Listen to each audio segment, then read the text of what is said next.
We reviewed too many M cars and it's getting a bit boring. So today we're taking a trip back to the 90s. This is one of our favorite BMWs ever made. This is a BMW E30 and she might be old, but she's pretty cool. She might be 36 years old, but we'll be lying to you if we said that she's not one of the most attractive cougars out there. And it's not just her good looks, she's also got a few cool features. Let me start with the fact that these cars were delivered with BBS wheels as standard, and there's also another variant called the golden basket wave.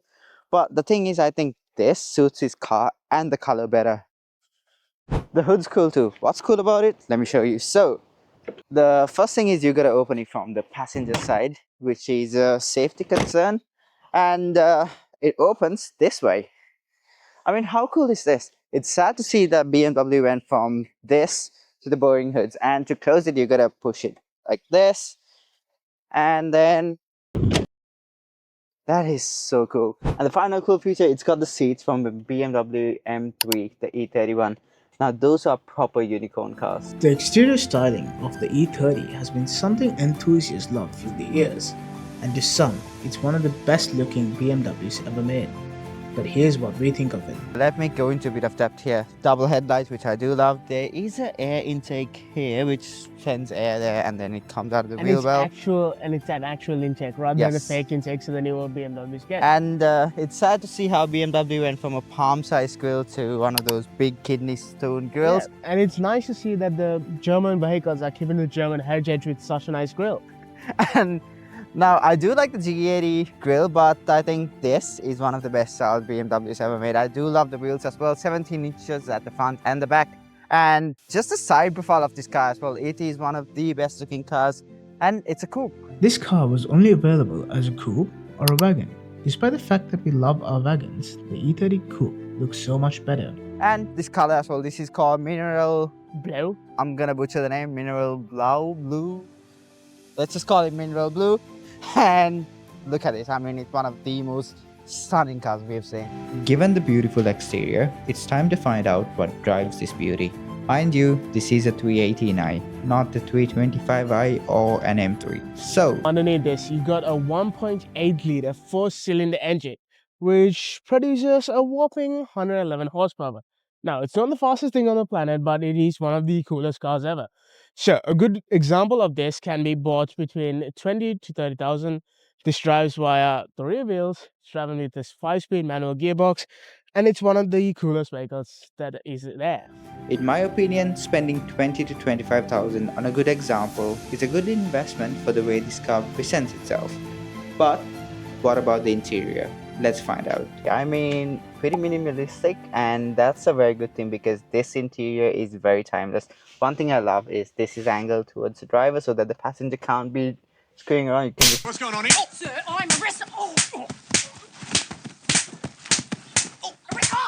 Anyway, analog driver's display, which is honestly not bad. I mean, this is a car from 1999. The only thing is the steering wheel is so fat that I'm in a very awkward position when I drive it. But apart from that though, this is a very, very cool looking interior. The build quality is very, very nice as well. And it's got blue leather. How cool is that? The blue exterior and the blue interior. Look at this. And oh, I forgot to press the brake. Anyway, look at this handbrake and this gearbox. I mean, not the gearbox, the gear lever.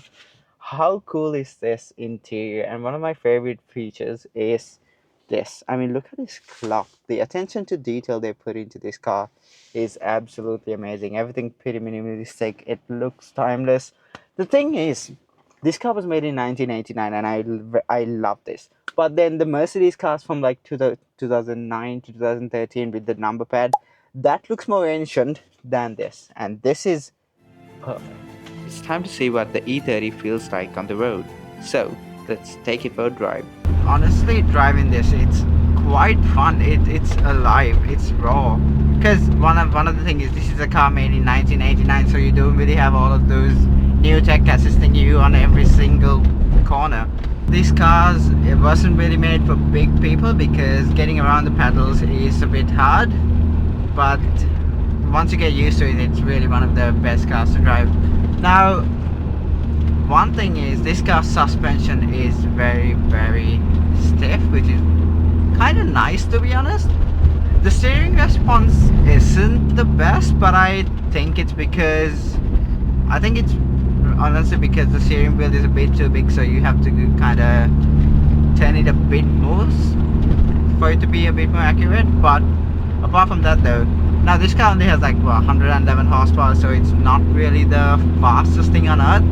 But when it comes to driving, it doesn't really feel like it has no power. It honestly feels nice because this isn't really a heavy car. Surprisingly, a car with 100 horsepower is fun to drive. So it's time to get on to our final thoughts. And we thought we would include the owner of this car and get his thoughts as well. He's none other than the man, the myth, the legend that runs one of Adelaide's best photography channels. Go check it out, I will link it down below. You don't have to be How long have you owned this car for now? So I've owned this car for just over 2 years now.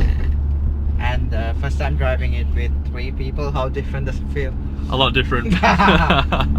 Definitely feel this weight shifting around more. Yep. And you've done a little bit of work to this car, not much, correct? Not too much, no. Just replaced the exhaust with a cat back exhaust, high flow cat, and the suspension and brakes are fully redone. Hence why the alignment's a little bit off. It's my work. And Gavin, what are your final thoughts on the E30? Well, if you know me, you knew this was gonna be like. Sorry.